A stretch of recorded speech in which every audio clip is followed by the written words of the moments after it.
kondisi sehat ya. Nah, anak-anak, hari ini kita akan melanjutkan pelajaran kita. Sebelum belajar, marilah kita membaca doa terlebih dahulu. Berdoa mulai. Berdoa selesai. Anak-anak, ada yang tidak hadir hari ini? Alhamdulillah, semuanya hadir ya. Berarti semuanya diberikan Allah kesehatan ya. Meskipun kita sudah belajar secara tatap muka, anak-anak ingat harus tetap menjaga kesehatan dengan memperhatikan 3M protokol kesehatan kita. Yang pertama, menggunakan masker. Kedua, mencuci tangan dengan sabun. Yang ketiga, menjaga jarak.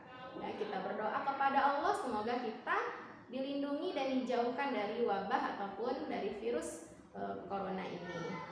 Anak-anak, sebelum Ibu masuk ke materi ya, marilah kita menyanyikan lagu dari Sabang sampai Merauke. Siapa yang sudah hafal? Mari ikuti Ibu, kita nyanyi bersama-sama. Dari Sabang sampai Merauke berjajar pulau-pulau, sambung menyambung menjadi satu, itulah Indonesia.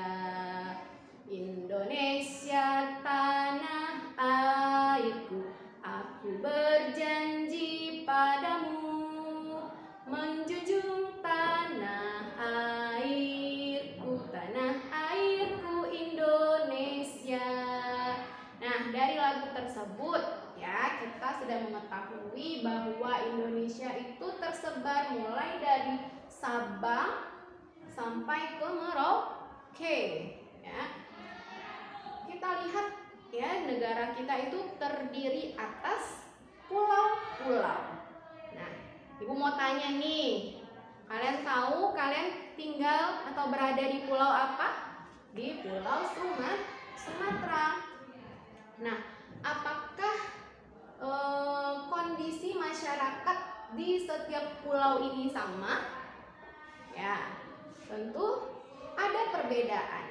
Ya, kenapa nanti kita akan bahas lebih lanjut gitu ya.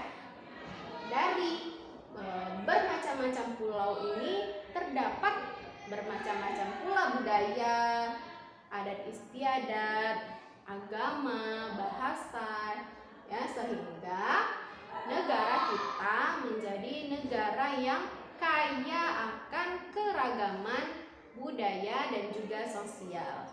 Anak-anak, adapun tujuan dari pembelajaran hari ini adalah siswa atau ananda atau kalian dapat memahami tentang keberagaman budaya dan juga sosial yang ada di Indonesia, juga faktor penyebabnya.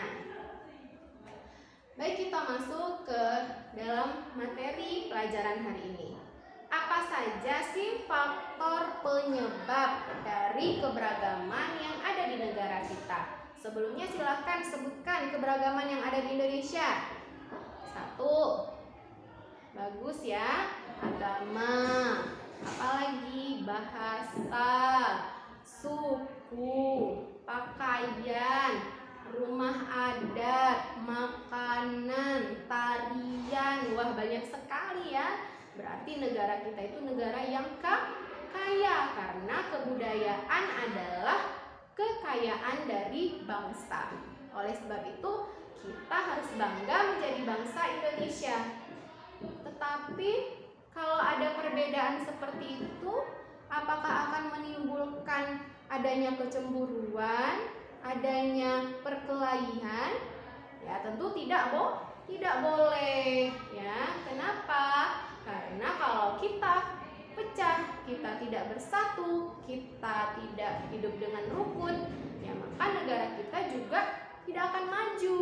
Ya, sebaliknya kita harus menjaga persatuan dan kesatuan negara kita. Nah, ini sesuai dengan pengamalan sila yang keberapa anak-anak? Sila yang ketiga. Baik, Ibu akan jelaskan ya faktor penyebab dari adanya keberagaman yang ada di negara kita. Yang pertama, letak geografis Indonesia. negara kita Indonesia ini diapit oleh 2 benua dan juga 2 samudra, yaitu benua Asia dan benua Australia, dan juga Samudra Hindia dan Samudra Pasifik. Lalu apa hubungannya, Bu? Hubungannya adalah karena kita terletak di tempat yang strategis, ya, menjadi jalur lintas dari perdagangan, ya, itu menyebabkan negara-negara luar itu singgah ataupun sengaja untuk berdagang ke Indonesia. Ya, kita ketahui dahulu bangsa Arab, ya, itu sudah masuk ke Indonesia, ya, sudah sangat lama, dan mereka itu selain berdagang mereka juga menyebarkan agama. Nah, karena mereka tinggal di Indonesia cukup lama, tentu juga mereka akan mempengaruhi kebudayaan yang mereka bawa juga, ya. Masyarakat Indonesia yang melihat kebudayaan mereka tentu juga akan belajar kemudian mengikuti budaya yang dibawa oleh bangsa Arab. Begitu juga oleh bangsa Cina, ya, bangsa-bangsa yang ada di Eropa. Ketika mereka datang ke Indonesia, ya, mereka tidak hanya sekedar berdagang, tetapi juga, ya, menyebarkan agamanya, kemudian juga menyebarkan kebudayaan dan adat istiadat mereka. Nah, itulah yang menyebabkan negara kita, ya, kaya dengan keberagaman budaya. Faktor penyebab yang kedua yaitu karena faktor alamnya. Ya, faktor alam ini maksudnya apa? Faktor alam itu negara kita ini ada, ya, daerah itu yang terletak di daerah pegunungan, kemudian ada juga daerah-daerah yang dekat dengan laut seperti itu, ya. Nah, ini juga akan menyebabkan perbedaan budaya, ya, kemudian perbedaan sosial juga, ya, mata pencaharian dari masyarakat setempat, ya. Seperti kita ketahui, masyarakat yang tinggal di daerah pegunungan biasanya mereka itu mata pencahariannya di bidang peternakan ataupun pertanian, sementara masyarakat yang tinggalnya di sekitar laut atau pantai, mereka biasanya mata pencariannya sebagai nelayan ataupun mengelola tempat-tempat wisata. Nah, kemudian kalau masyarakat yang di kota seperti kita ini, ya, tidak di pegunungan, tidak di laut. Nah, biasanya mata pencariannya itu bekerja di kantor, ya, membuka usaha, begitu, ya, ataupun bekerja di pabrik. Kemudian faktor penyebab terjadinya keberagaman ini yang ketiga yaitu kondisi dari negara kita yang terdiri dari banyak pulau-pulau, ya. Indonesia itu terdiri dari lebih dari 13.000 pulau, ya. Bayangkan, ya, ini pulau yang besarnya ditambah dengan pulau yang kecil-kecil itu, ya, masing-masing punya budayanya sendiri, sehingga ketika digabungkan menjadi negara Indonesia, maka dia juga akan menjadi kesatuan, ya, dari budaya-budaya yang ada di Indonesia. Kemudian faktor penyebab yang keempat yaitu adanya transportasi dan komunikasi yang berbeda-beda. Maksudnya apa? Ya, daerah tertentu di daerah perkotaan itu komunikasi dan transportasinya lancar, sementara di daerah-daerah yang terpelosok, terpencil, terdalam itu mereka akan kesulitan mendapatkan transportasi dan komunikasi. Nah, ini juga akan menyebabkan terjadinya perbedaan, ya, adat istiadat ataupun budaya dari daerah tersebut.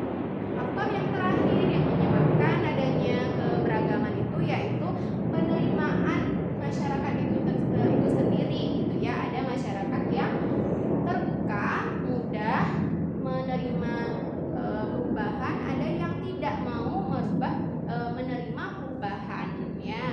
Mungkin contohnya suku Baduy, ya, yang ada di Banten, ya. Suku Baduy dalam itu sampai sekarang mereka tetap mempertahankan adat istiadatnya, ya. Mereka tidak mau menggunakan listrik, tidak mau menggunakan alat-alat komunikasi seperti itu, ya.